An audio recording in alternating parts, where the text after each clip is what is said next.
នៅក្នុងវគ្គនេះផលគឺបានណែនាំការងារឲ្យចាក់ធ្វើជាស្រីខារ៉ាអូខេនៅពេលយប់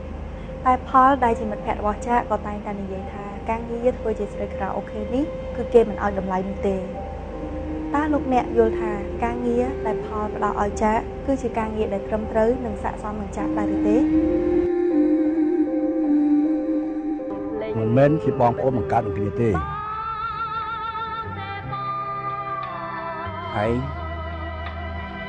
ត្រូវតែរួមរស់ជាប្តីជាប្រពន្ធឯងត្រូវរួមរស់ជាប្តីជាប្រពន្ធគ្មានទេចាជំរឿដែលល្អ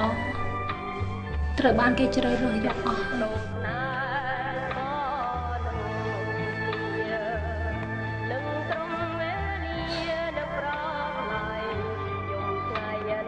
នៅក្នុងវគ្គនេះ